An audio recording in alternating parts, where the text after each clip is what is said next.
y'all, it's my review for the Real Housewives of New York Season 14 Reunion Part 1. Yeah, I know I got a lot of videos to do. Today I have like a lot of time. It's Saturday, I have no Halloween plans, so I will be trying to knock these videos out. Also, y'all make sure y'all check out my review of the first episode of Beverly Hills Season 13. I invited my good friend Denver over. It was nice kiki. But yeah, let's get into this episode. It's reunion day, reunion day, reunion day. Now why they put Psy out there like that? I thought it was funny. Also, by the way, y'all, you know, it's an off day, Saturday morning, I'm high, just keep that in mind. Ooh, and we see that Uba is hot in the group chat. And yes, I will continue to use that gag, Uba hot, throughout this entire reunion. It seems like she's upset at some of the ladies, particularly Erin, or how she spelled her name in this text message, Karen. She says, I'd like to kindly request that you refrain from intervening during my conversation with Karen, K-E-R-I-N, tomorrow. Jenna's like, who's Karen? I'm sure that went right over Jenna's head. Then we see Erin respond, I will not be slandered by you. I have done nothing to you. You know what? I thought they was in a better place after Uba saw that Erin didn't mean in a malicious way to take her phone. But look like Uba's still hot. That's number 2. Let's just play a shot game. Every time I say Uba hot or I call her hot in some way, take a shot. Damn, Uba responds, Karen, you better pray to your God tomorrow or you come correct. We're then backstage at the reunion with Brennan and Erin, and Brennan's saying that Uba was so mad she did her makeup and hair at home, and she's wondering will she regret those texts that she sent to the group. We see Uba telling Andy backstage that she's hurt and she feels betrayed and gaslit by Erin. I mean, looking back at the season, the only cast member that should be really hot when they come in is Jussel. So we're on stage with Andy and the ladies, and I think I told y'all who was my worst and best dressed. Like, Psy, I think, you know, looks amazing in that gold, especially when she stood up. And then Bryn is my worst dressed. As Andy's greeting the ladies, immediately he notices that Jenna Lyons wore jeans to the reunion. I mean, I was disappointed because I was like, it's Jenna effing Lyons. She gonna shut it down. Jenna looks like she's dressed for like a fancy brunch or lunch date, but I typically see like the reunions as formal. Some people see her as being a trailblazer for this, while I just see it as her not taking the reunion serious at all. Of course, Andy asks Psy, are you hungry? Did you bring your own food? What's going on? If she gets a second season, I bet you she's gonna do a whole 180 like Camille Grammer on her first season. So the first reel is dedicated to Erin, just, you know, how she was throughout the entire season with her family, how she interacts with the ladies. We find out that present day, she moved out of Tribeca, and where is she now? I think she's in Upper East Side. Andy makes a joke about it being up and coming, and then Jussel says, oh yeah, because of me. For some reason, Erin took her seriously, and the producers couldn't wait to put that split screen up. Well, damn, Uba, coming in hot. Like, the reel is still dedicated to Erin. She's talking about her relationship with Frederick, that annoying gay from $1 Million Listing, and saying that he's exactly how he is on television. Uba interrupts and says, oh, unlike Jenna. And the whole room is just quiet. Like, oh. Andy asked Uba why she said that, and she said, oh yeah, the TV Jenna. She's like, poor me, victim, I'm old. All that to say, she said the real Jenna is powerhouse. Jenna said she could be a powerhouse and be vulnerable. She also mentions that in this situation, I don't really have like more power than anybody else. And I guess that makes sense too. Like the setting she's in, she's always the boss. But Uba and Jenna are going back and forth. Then we get to the real issue Uba had is, oh, you picked Team Erin. You got so much to say behind the scenes. But Andy's like, we'll get to that. I mean, my only gripe with Jenna this season is I just want her to have an opinion and involve herself with the other ladies. I mean, we get it, you're still Jenna effing Lyons, but you can still fight in the mud from time to time. Or else, why are you on this show? Okay, so we back to Erin. She's saying that she's the matriarch of the family. It was a really rough summer. She starts crying. Fast forward. All right, she's talking about her and her husband's relationship. Fast forward. So now we get to the running gag that Erin never has food at her events. And she's saying that's completely not true. We get the I'm Jewish talk from Andy and Erin. Oh yeah, Jewish people, they love food. We all love food. Okay, we get it. But then she's talking about her anniversary party, which she said it was a cocktail party. But Sai, she makes a point when you have like a cocktail hour like around 7 or 8 or it lasts a long time, you would think dinner would be served because people eat around that time. According to Sai, there was no food. Erin says there was food. But I'm thinking, oh, there was food, like edible food, like pigs in a blanket for y'all ass. So then they get the Cheesegate, and this is when Sai and Erin were like beefing in the beginning of the season. They were friends now. But yeah, they're looking back at it, and Erin says, I don't know what was wrong with her. Sai was like, what was wrong with me? You lied. We have the third person on the cast calling Erin a liar. Here you go to split screen again. Production was anxious this episode. Like, not much went on. Sai made sure she had the receipt. She has the interview that Erin was on, accusing Sai of saying, oh, that's all you have is cheese. According to Sai, she said she went over to Erin's with a bottle of champagne, actually ate the cheese. She did not complain about it. But from Erin's perspective, I'm guessing she's saying that since Sai called her ahead of time and asked her was she going to have food, when she told her she had cheese, I'm guessing she went by her reaction to that and just started telling people, oh, well, she said, oh, just cheese? She said, I didn't say it as accurately as I could have.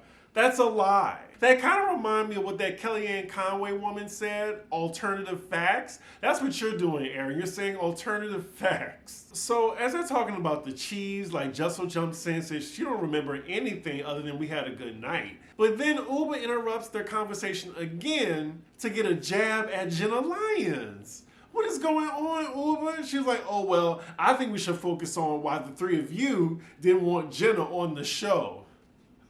What? Uber, just sit back and look pretty, girl. I do appreciate her, keeping her foot on Jenna's neck to get her to participate, but it's just getting awkward. So we get back to the conversation at hand, and Erin is telling Sai, if you listen to the whole interview, you probably would have heard that I said something nice about you. I'm guessing Erin thought that giving a compliment would cancel out the fact that she accused Sai of being a rude bitch in her house. Uber then chimes in that she doesn't think Erin's rude or crass. She thinks she's actually a gaslighter and a shit stirrer. So after that, we get to the next reel, which is dedicated to Jenna fucking Lyons. All right, I mean, it's nice to hear Jenna be vulnerable right now, but I'm frying catfish. Okay, so now Jenna is the third person to cry on this couch, and we're only 20 minutes in the reunion. Ooh, child. I'm really glad that Jenna Lyons is in a great place today, and she has been vulnerable. But I would love to move on. I'm a little high, y'all, excuse me, but I can't take any of this seriously. Like, why is Brent crying? Yes, we are still uplifting Jenna Lyons. I'm kind of at this point, how many minutes we got to go? And I don't even mean to be a Debbie Downer, but I think they're all kissing her ass right now because they felt really bad all talking behind her back when she went to the islands early. Like, Uber is on camera saying Jenna could suck her dick. And speaking of that, we get to the Anguilla trip and Erin immediately apologizes to Jenna, as she should, for how she presented what she said about not flying coach to the other ladies. Like, she put a lot of spice on that and embellished it to make Jenna look like some snob. So then we get to Jenna's dating life. She is dating someone. She met them right after they finished filming. All the ladies have met them. She's happy. I didn't realize that we would be on Jenna Lyons so long. Like, damn. All right, so we finally get to the next reel dedicated to Uba, her arc through the season, as well as the finale where we hear, it's not on fucking camera. I'm guessing they're going to save Cell Phone Gate for part 2 of the reunion. So Uba's asked if she's still with Mr. Connecticut. And, present day, we know that she's still with him, as well as what he looks like. And, I'm not surprised. And he's cute, if that's your type. Okay, we still talking about Uba man. Okay, we get it. He loves her. Great. So Uba's being asked about her family now, and then she starts to reminisce about her mom, how much she loves her and misses her. And now we have the fourth person on the couch to cry in under an hour. So far, we're just waiting on Jessel and Sai to cry. So then we get to the Mr. Connecticut Fiasco at Bryn's birthday.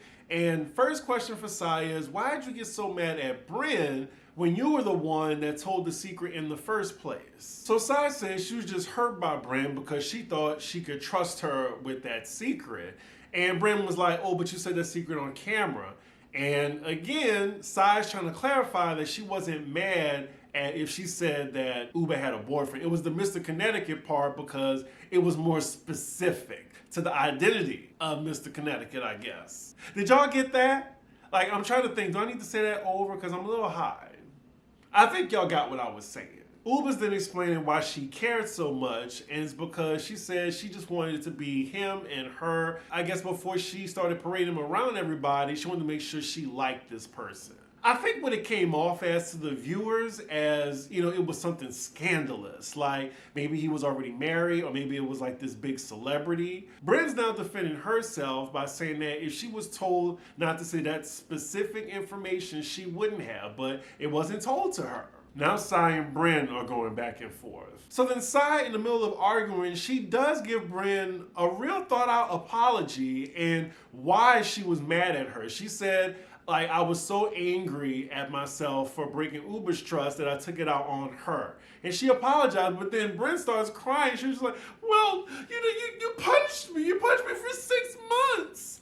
And we find out that Sai has not even spoken to Bryn since that happened. I'm guessing from Bryn's perspective is if Sai knew, like, you know, what she was doing and how she may have taken it out a lot on Bryn, why she wait so long, or why she wait till the reunion to tell her this? Like, she could have told her sorry months ago and they could have been friends. Ooh, so now Bryn is holding Sai accountable for blasting her on different platforms or like interviews and saying that, oh, you want to apologize now. So I'm guessing she doesn't take it as a genuine apology. I mean, I actually thought Sai's apology was genuine, but I'm guessing Bryn's like, too late. Bryn's saying that Erin exaggerated when she said this circle of trust in her confessional. And you know what's funny is, like, the three of them that, you know, used to kind of talk about everybody and go out together, and now they're not even cool with each other after the show aired. Uba then calls out Erin because had she not told Sai that Uba was mad at her, Sai probably wouldn't have told her the secret in the first place, which I do think is true. Like, Erin said that Uba was mad at her husband for saying, well, why you ain't got a man? Why you ain't got a man?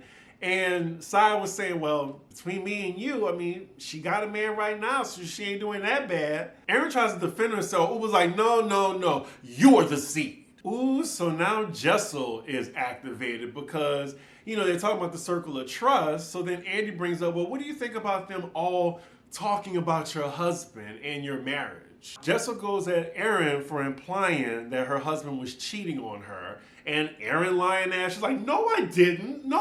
Yes, you did, girl. Didn't y'all say he was going to visit prostitutes in Vietnam? Jessel tells Erin, you said that. Now, she didn't say it like that, but that's how she meant it. She tells Erin, did you watch the season? Erin says, I did. And then Jessel says, well, did you watch it with a fucking blindfold? Erin looks like a deer in headlights. It's probably because she can't think of a lie quick enough. Bryn is brought in the conversation because, you know, she went back and told Jessel what Erin said, like the shit starter she is. And, you know, they're going back and forth. Then Sai jumps in and says, Bryn, well, you did. Bryn's like, I can't hear you from way down there. Erin, you just digging a bigger hole for yourself. Just apologize. Jessel and Erin are going at it, and she's wondering why you don't have that heat for Sai. Jessel's like, oh, I'm making my way down. All right, I hear you, Jessel. Andy then asks Bryn and Sai, where are they in their friendship? And Bryn just feels the type of way that Sai was talking shit about her, mostly about criticizing her job, like she don't know what she does. And Bryn is like, I helped you with something. I still have a job. I have a 9-to-5. I work. Ooh, Bryn tells her, I don't think about you, so it's fine.